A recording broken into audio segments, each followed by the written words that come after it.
What is up, guys, and welcome to another episode of Guarani Vision, the first ever podcast dedicated to Paraguayan football in English. As always, I'm Roberto Rojas, and joining me are my two great co-hosts, Fede Perez and Ralph Hannah. And guys, we're almost nearing a new month. We're almost in May. Hard to believe it, guys. The year's been going by so fast. Obviously, everything's been heating up in the Copa Libertadores. We got two of our Paraguayan teams getting positive results, and one of them maybe not getting one that could indeed affect their chances of qualifying out of the group. We're going to talk about who in a little bit. Also, the league is definitely heating up. We still have a tight race between two sides that I think might be the ones that could decide the winners of this one. And, other things that are going on in the country. There's always something going on, and we're going to speak about that tonight. So let's go straight to the motherland. And Fede, I think one side of Asuncion is going to be happy after this week, considering the results that are coming literally just minutes after we've started recording the show. Yeah, hi Roberto, hi Ralph, hi everybody. We got so much to talk about. It's been a packed week with a lot of football here, especially with the Libertadores. We had our three teams playing this week: Libertad, Cerro Porteño, and the last one to play was Olimpia. Libertad and Cerro got the positive result, not Olimpia, which was probably the team that needed it the most. We're going to talk about each scenario right now for these teams. I'm really happy that at least our teams are fighting in their groups, and they all still got big chances of qualifying to the next round. The 1-0 was the most repeated score this week, I believe, not only in Libertadores, also in Sudamericana. If you look at what happened with our teams, especially with Guarani also niching that 1-0 right at the end of their match, and they're still in it.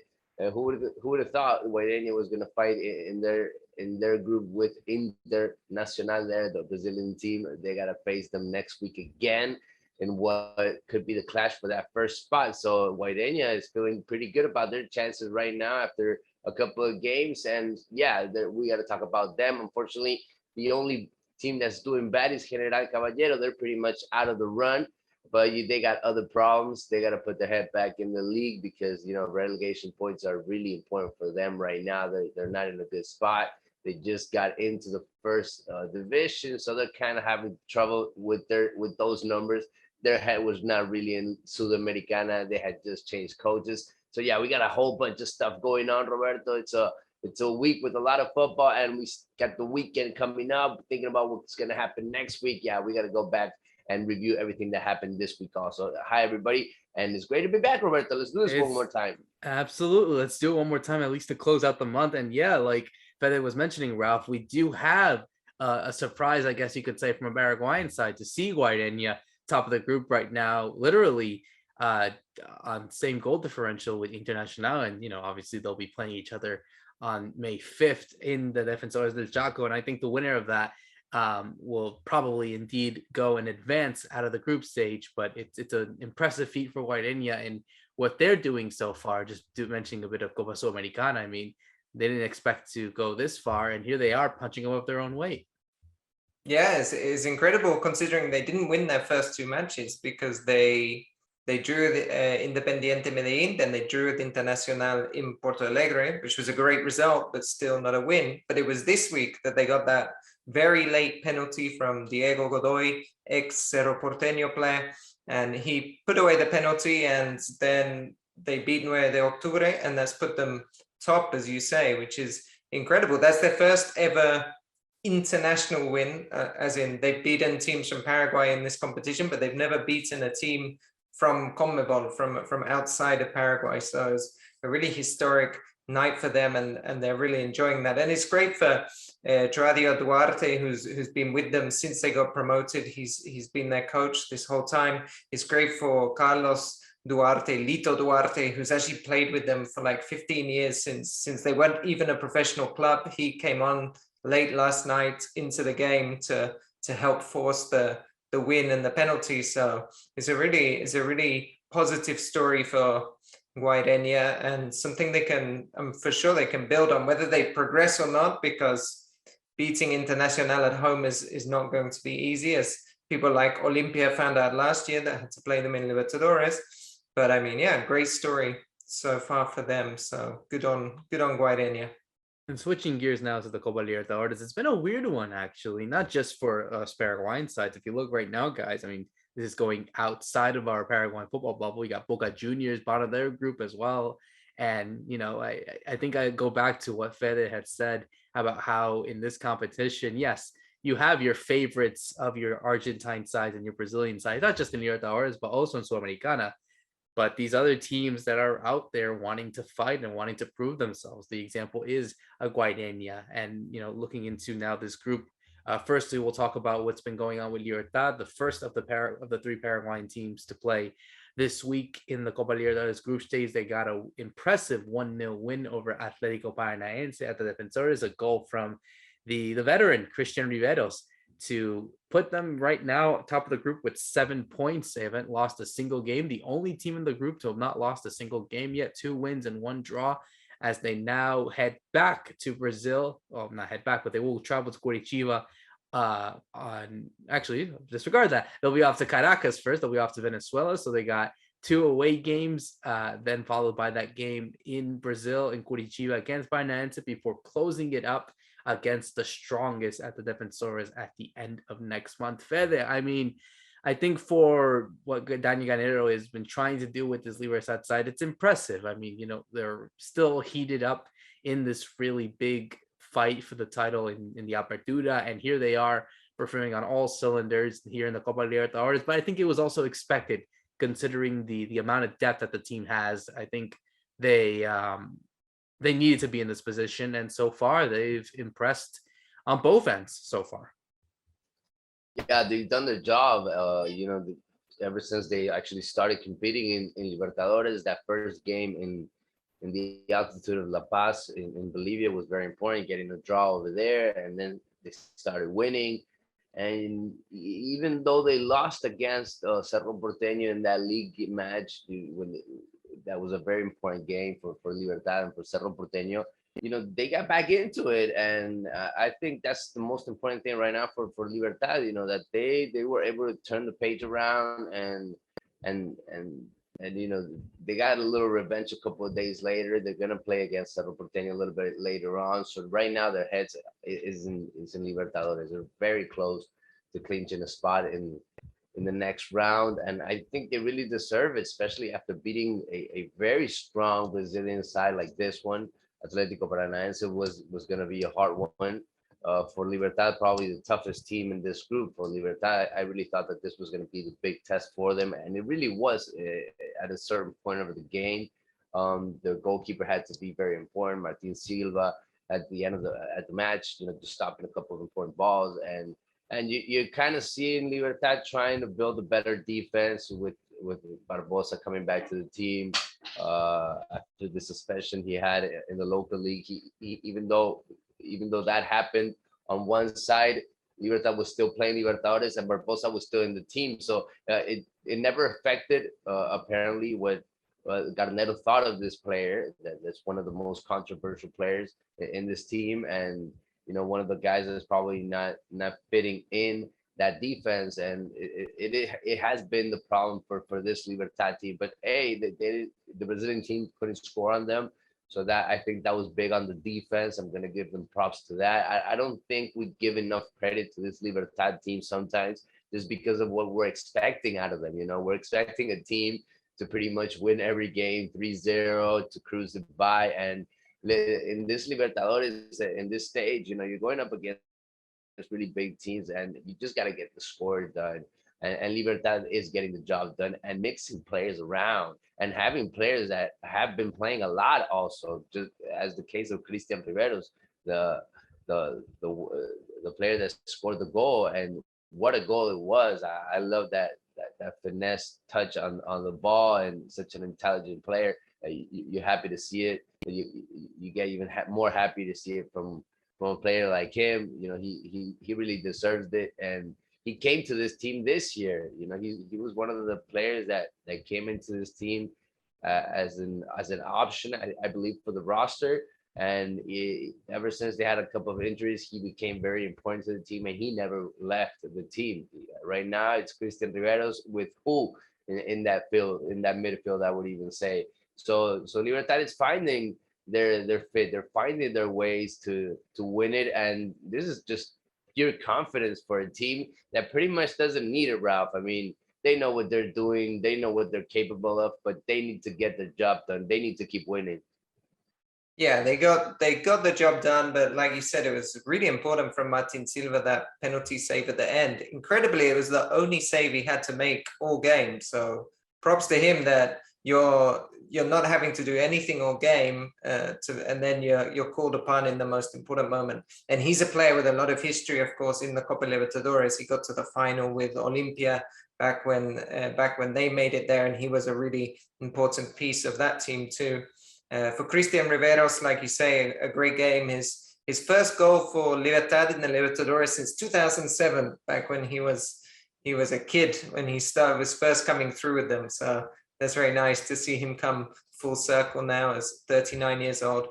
Where was the weakness? Well, I guess the one weakness I saw was Miguel Zamudio at left back. He had a really difficult game against Canovio, the young Uruguayan winger that was playing for Paranaense. He got beaten like a few times. One time he just took the yellow card because he was tired of the guy running past him all game. So that's maybe an area where you don't see Libertad have as much depth as everywhere else. They play Matias Espinosa sometimes, but Matias Espinosa is also a bit inconsistent, I would say, defensively not as strong as Zamudio. So maybe there's a small area there that they're looking to improve. But we've talked about it a lot, that squad depth, and Tacuara Cardoso started up front, and then Julio Enciso came on for him about 60 minutes in. And the end of that game was just Julio Enciso like running at the Paranaense defenders, and they were finding it really hard to stop him. I think they should have probably extended the lead and not been so on edge when the penalty ended up coming, because they were creating lots of chances on the break there. But really well managed game. It's their 5th home win against Brazilian sides, so they now have a positive record against Brazilian teams, which at home at least, which is pretty impressive because we know how strong they are. So yeah, they're in pole position now to qualify and qualify first, I think. It's very impressive by Libertad as it stands. They are indeed in pole position to qualify to the round of 16. Again, more consistency given to Gañega's narrow side. So we'll definitely see how they close out their group as we switch gears back to the Group G with the two Paraguayan sides, Cerro Porteño and Olimpia, both in action this week, literally 24 hours separated from each other, I guess. The first one we'll talk about is Cerro Porteño, who took on Peñarol, again, a Cerro Porteño side that had not lost a single game so far. And, they continue their winning ways. They ended up continuing their unbeaten run, just like Libertad is as well, with 7 points. They got a 1-0 win against Peñarol with a goal from Ángel Cardoso Lucena. Obviously, a very important player, but it was indeed a game that was very tight. And Ralph, will go to you on this one as well, because the announcement comes today of Sergio Diaz being injured, meaning that he will be missing a couple months out of action. And again, Cerro Porteño without a forward to their name. Obviously we saw that with the injury of Robert Morales during the qualifiers, and now they lose another young piece in Sergio Diaz. So despite the win that Cerro Porteño have definitely got in this one, which is a huge one, and I think puts them also in prime position to qualify, I think they're also in a tough case of injuries because, I think now, and not just because they have to juggle this with the league, but it's now going to be even more tough for them to see if they can maintain that level of form and consistency, I would say, heading into the next game. But nevertheless, all 3 points given to Chiqui Arce's side in this one. Yeah, but like you said, they really have to dig deep. They're digging deep for these results. I'm sure we'll talk about the league game after, but they also really had to do the same in the league to get a 1-0 win at the weekend. So you can see they're just managing to get over the line at the moment. And this injury problem is, it's kind of, you get some players back, like in this game, Lucena was back fit and he scores the goal. But then, like you said, Sergio Diaz finds himself injured with a knee ligament injury. His replacement in the game was Fernando Romero, who we know is playing very well at the moment. So they are just about papering over or covering over the cracks with the team they have. But then you saw Alan Benitez got injured towards the end of the match. We're not sure how serious that is, but you can see the players are really almost, I don't want to say running on empty, but they're really pushing themselves to get to these results, and they're doing it partly because of the system and the belief that Chiquias has put into this team. So they're giving their all, but you can see they're kind of at maximum capacity, I would say. So they're not winning these games by 2 or 3 goals like they were towards the beginning of the season. So we'll see how long that can continue. I mean, I thought Peñarol were a bit disappointing. I think Peñarol have been a bit disappointing throughout this competition, and so that makes for Olimpia the defeat they had there even worse, because I don't think we're seeing a particularly strong side. They had to bring in Gargano in the second half, who's I think 39, 40-year-old, to try and shake things up, because they weren't finding anything in midfield between Lucena and Carrascal, who are doing a good job there. Claudio Aquino was having one of those great games. We've talked about him, that sometimes he disappears, but he was really involved in pretty much everything. It's his assist for the goal, which is a really good chested pass, which you don't see very often as assists. And then he was slipping balls into the strikers in the second half, as they played a bit more without the ball. It was interesting, actually. Cerro in the first half were a bit more on the front foot, dominating possession. In the second half, you saw them, I don't know if it was the tiredness or it was tactical because they had the goal lead, but they actually gave a bit more of the ball to Peñarol, maybe trusting in their defense, that we know has been also the key part of this side, both in the league and now here in this competition. You see that Patiño and Duarte central defensive pairing has been really strong, and once again they were up to the task. So yeah, Cerro doing well. I mean, again, I don't know if it's easy to say that they will qualify first, because what they've had so far are 3 games in Asunción, and now they've got the 2 away games coming up before they're back in Asunción to play Olimpia in the final match. So we'll have to see how they start doing away from home, because at home they're relatively strong in the Libertadores.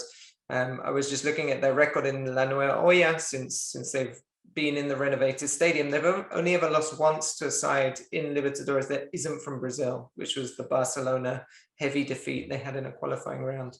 So generally they're pretty good at home, which they've shown. They've done their job, got the points, but now we'll have to see how they can do away, especially with some of those injuries. It's always important, right, to do well at home, especially in Libertadores. So hopefully they can keep that up.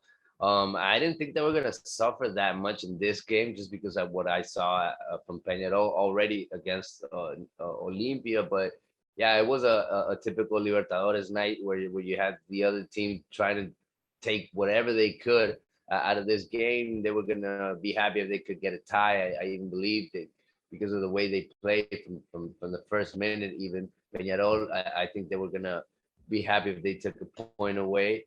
But Cerro really wanted it, and they really showed it, even though at certain points of the match it was kind of boring. Cerro wasn't getting much space to move the ball around. They really need that spacing. They really need to move the ball around to feel comfortable with it. If they don't find those spaces, they kind of get frustrated, and the stadium also feels it.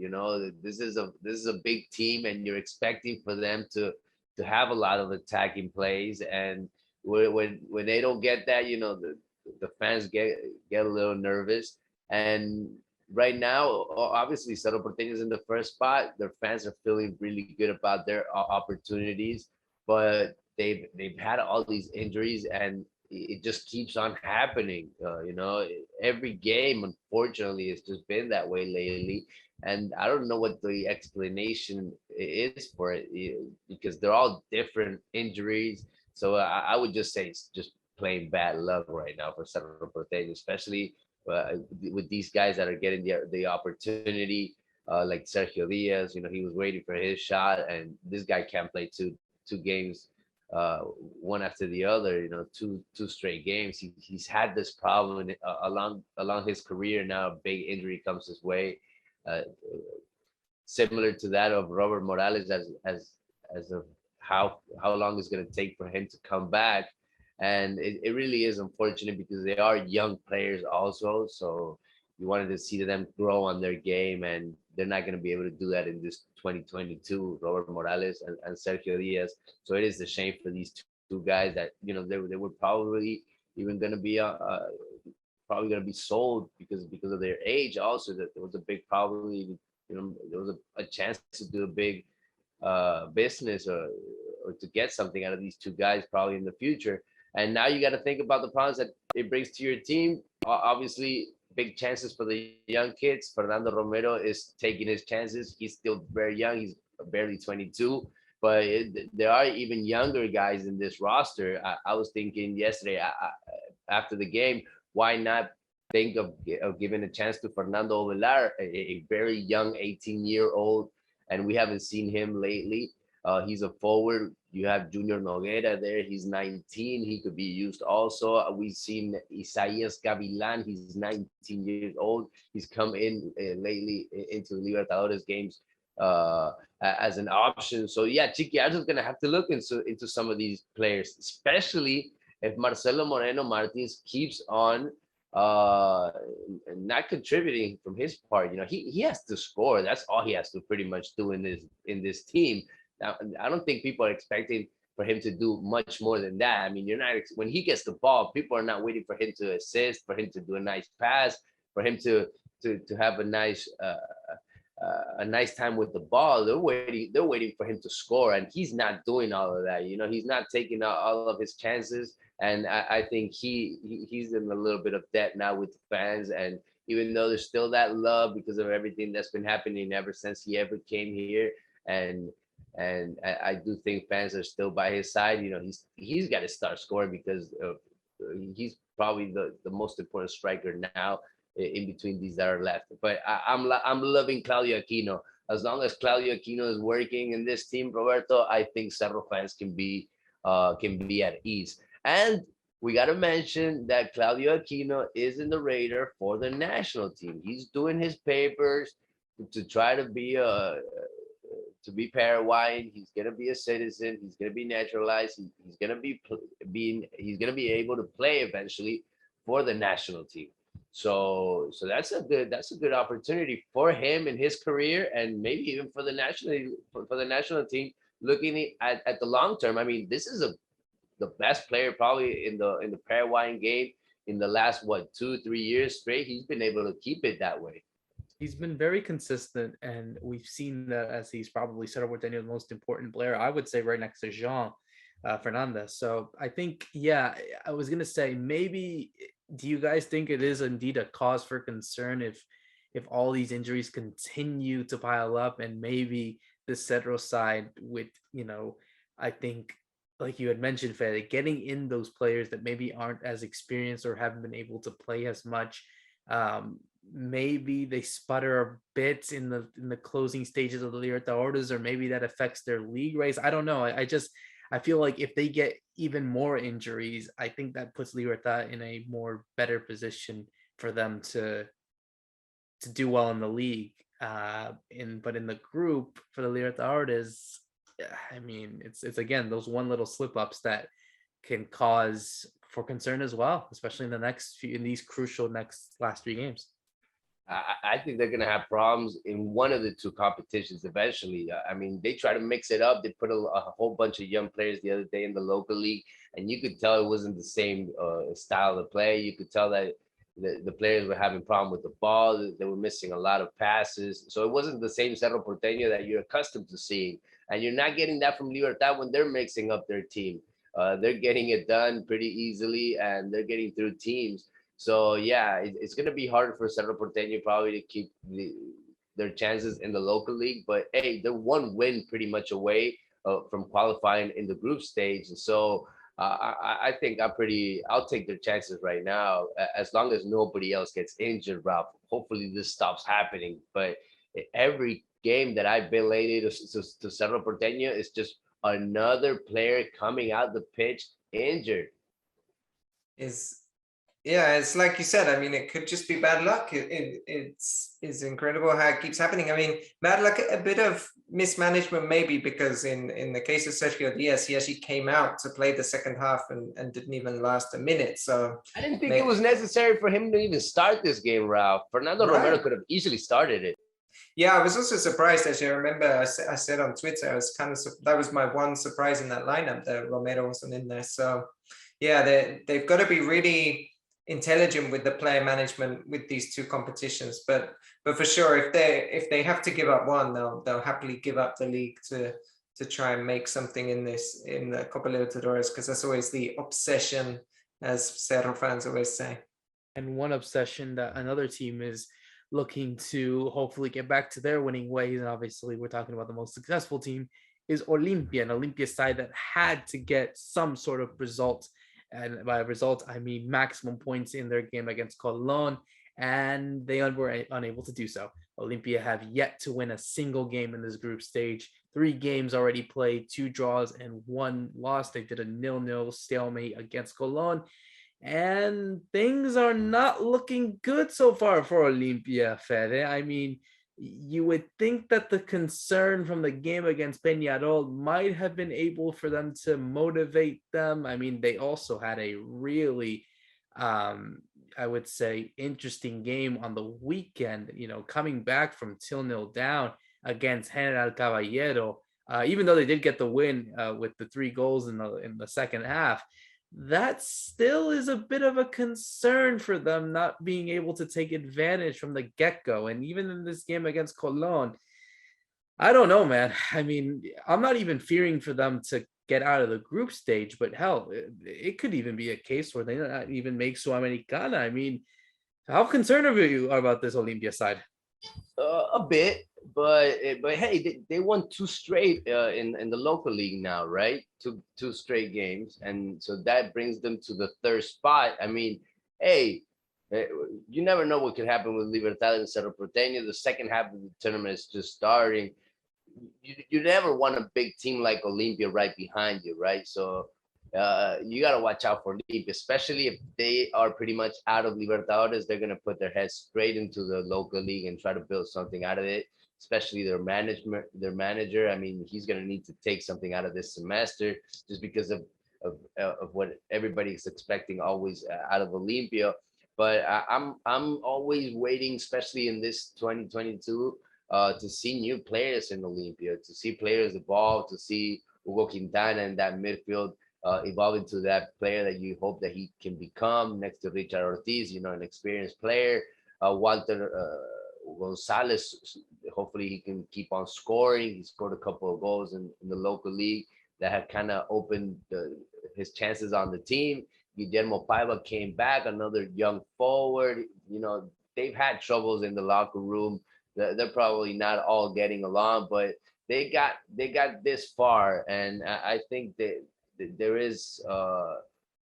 I think they deserve to be here, and I just don't think they have enough to keep on going in this Libertadores. So maybe that 3rd spot and going to Sudamericana and keeping their international year alive, playing in the 2nd semester, that Sudamericana might be a good fit for them. Well, I think we said it before, even when they were still playing the first rounds of Libertadores, that Sudamericana might be a best fit for Olimpia, especially because they're not going to be able to bring players into the squad. So they really have a young squad. And I think they need to be honest with their fans. Even I think it's that kind of year, that now they're hitting reality, and especially not being able to win against Colón. I mean, I think Colón had the best opportunities watching the game. There was even 2 goals that were supposed to go on the scoreboard that didn't because of the refs. I mean, this has been happening in pretty much all of Libertadores and Sudamericana. It is the big thing. The refs are just killing the games.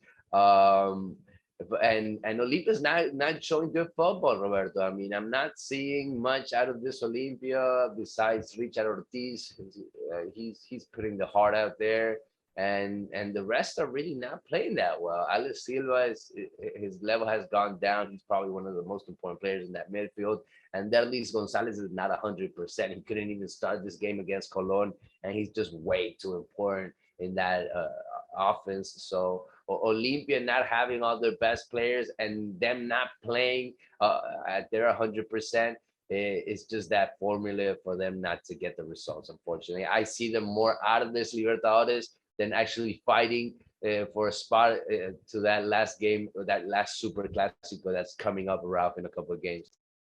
That's right. They've been clinging on, I suppose. In this game, like you said, there were 2 goals disallowed, which the replay suggests they should have stood.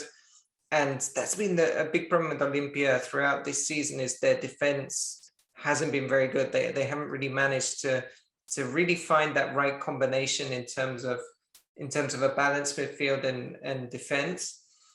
And they were being saved for a time with Paiva's goals. Those goals have kind of dried up now. He missed a really good chance early on in the game today, a header that I think at the beginning of the season he would have scored that. Like you're saying, Derlis Gonzalez isn't fit. They looked much better once Derlis Gonzalez came on, and actually Marco Gomez as well in midfield. They started to look much better towards the end of the match, but it was too late, and they need those players to be there from the beginning and sustain this for 90 minutes. But again, it's that whole defensive situation. I mean, he went today with Mateo Gamarra at left back, who's an exciting player, quite attacking, but then Fernando Cardoso in front of him doesn't do much defending, and between the two of them, they expose the team quite a lot. I understand sometimes why he doesn't want to play Ivan Torres there, because he wants somebody with a bit more of that, I suppose, pace and attacking mentality, and sometimes Torres with his age can't always give that with the double competition. But I thought that left them a little bit exposed today, and they were relying a lot on Oliveira, who played well again in goal.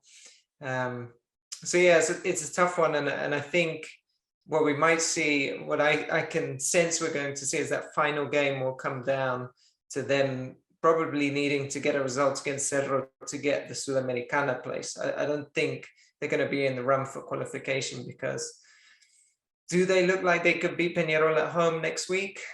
Maybe not. Peñarol didn't offer much, but Olympia don't offer much either. So you could imagine another 0-0 or something like that. So they're definitely finding it difficult. I think this level they need 1 or 2 more players, which like Fede mentioned, they can't buy because of the situation they're in. So this is the end of the road, I think, or this is as far as they can hope to get.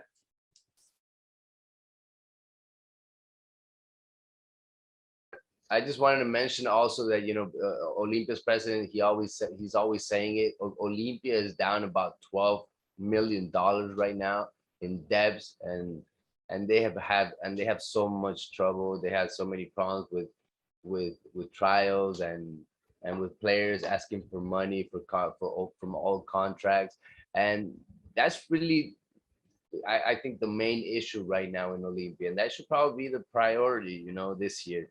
Try to promote players, sell a couple of players, get those debts out of your way, and try to build something for next year. I don't think they have much for international level, and these first games have been the clear proof of that, and it's just probably been a reality check for the Olympia world, Roberto.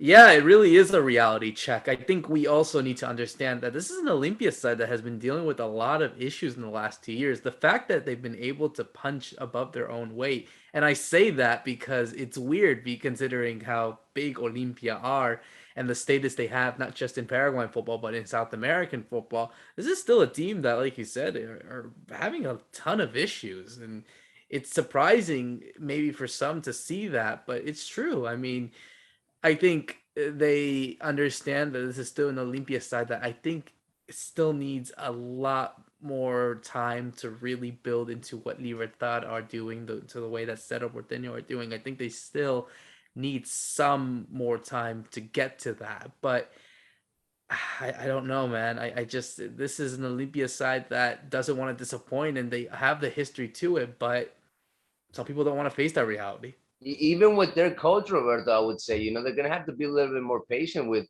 they're gonna have to be a little bit more patient with Julio Cáceres. You know, he just started working last year. I mean, obviously he got a couple of titles. It was very important for the beginning of his career. But now when the team is a little shaky, that they're not showing what the coaches is hoping. I mean, this is a time when you need to back him up and keep him on the job, and that's usually the hardest part here in Paraguay. Keep those head coaches, those young coaches, especially if they're Paraguayan, and in these big teams where you got the pressure and when the fans want the results, they want the championships, and when they don't get it, it's usually the coach the first one to blame. Hopefully they keep him there because I do think he's a very young coach and he has talent. He's trying to build something in Olympia. But if they don't win something this semester, they're gonna blame him. They're gonna go after him, unfortunately. Yeah, no, absolutely. I think now switching gears into what's going on in the league, I think all things are really shifting up to two teams so far, as we had mentioned beforehand, and we've spoken about this at nauseum about how Libertad and Cerro Porteño are being our own Liverpool and Man City of Paraguay. They got the results on the weekend. Libertad smashing 12 de Octubre 4-0 on Saturday, and Cerro Porteño with an alternative side. Kind of had a bit of issues taking on Sportivo Ameliano, but they ended up getting all the 3 points. Now heading into the next few games for both these sides, Libertad will be taking on a General Caballero Juan León Mallorquín that ended up scoring twice against Olimpia despite losing. And Nacional, always a bogey team when it comes to taking on Cerro Porteño, obviously a side that can make issues against them. We saw that, I think, in the last game, the 3-2 dramatic win for Cerro Porteño. So, Ralph, I'll go to you on this one because this could be a banana slip that Cerro Porteño can have, especially with the way that they've been performing and now with the injuries that they have to the disposal. Yeah, we saw in the game they won against Ameliano, who Sportivo Ameliano may be one of probably the weakest team in the league. But they do make themselves hard to beat. That's true with Humberto Garcia, the coach, is very well known in Paraguay for his kind of defensive style and of course made it very difficult. But if they were struggling there, they're going to find it really tough against the Nacional team that wasn't a great run. They won 4 games in a row before falling at the weekend, and very surprising result. Sol de America, they lost 3-0. But I think generally they've improved a lot under Sarabia, and they'll make it difficult, I think, for sure, especially as we'll expect Cerro to rest some players. So maybe some of these younger players that Fede mentioned before, they might get a shot in this game. And I think what we really see with Cerro, and we were talking about this, I remember on the pod last year, we were always saying, they had to have that Lucena and Villasanti combination. And then Villasanti left for Gremio, in comes Carrascal. But now they're in that same situation. It's like, if they don't have that Lucena and Carrascal combination in the middle, that really makes the whole team function. Because there's so much a possession-based side, you need those two in the middle that know their job so well. They're so good at circulating the ball, but also winning the ball back quickly. That's another one of Cerro's tactics, right? Is if they do lose the ball, they have to be quick in the press and intense to get it back. So yeah, I'd expect a difficult game, and we'll see. Also, Cerro will have one eye on their game, the Libertadores game the next week, because I think they're going to Colón, so they're going to Santa Fe. I would see this as definitely a potential banana skin, which is the exact opposite of Libertad, who Libertad have to travel down to Carindú for the General Caballero. But we've seen with Libertad, they just rotate the squad and they have no problems. Everybody seems to find their role in the team, whether they're a regular or a sub. If they're only used for the league or they're only used for the cup, they seem to be much better in that kind of rotating system. The fact of the matter is that ever since these two teams, the ones that are on top of the league, Cerro Porteño and Libertad, ever since they started playing Libertadores, they've had trouble in the local league, mixing players around, tighter games, some even resolving in those last minutes. Obviously, they have the players to do it, but it hasn't have been that easy for them as it was on those first games in the tournament. They are a little bit more tired now, and they're not going to rest at all in these next weeks. I was looking at the calendar, and yeah, the Libertadores is going to get stopped for a couple of days after the next match that they play next week, but the local league won't stop. They will have to play on the weekend. They will have to play again during the week. So they're gonna have games pretty much every 3 days. So I think that's gonna be it's gonna be key to keep your players healthy, keep your squad playing as you wanted. And this is where Cerro had problems the other day. I mean, Cerro beat Libertad and then they lost to Tacuari. I mean, nobody was expecting that, and those are the things that could still happen along the way in this second part of the semester. And I think it's going to come down to that showdown against Cerro and Libertad, especially. I think that's going to decide it all. But I'm actually kind of happy to see Olimpia try to get themselves back into the fight. Probably bother these two big teams. I think Olimpia is going to give them trouble when they face against them. And Olimpia is going to be a rock in their shoes also. Unfortunately for Resistencia, they're kind of losing their ground and they fall into fourth place after losing a couple of games in these last couple of matches. So the Americas coming in a little bit closer to those first spots. They're getting their way with their new manager. Also Nacional, they're getting a little bit better. These are teams that have changed their manager along the way in this tournament, and they're looking a little bit better also, Roberto. So hey, watch out for these teams in the second part of the tournament. Yeah, absolutely. I think we're in for, I guess, a thrilling end to the Apertura season. It's hard to believe that we're only a few weeks away from that, but we're in for, I guess, a really tight league that could indeed be decided to the end. And this is why all these games for both these sides, they all matter. They all matter. And so I'm definitely interested in it. We're all interested to see what happens in that one as we close out another great episode of Guarani Vision. So for myself, Roberto Rojas, Fede Perez, and Ralph Hannah, thank you so much for listening in. See you soon.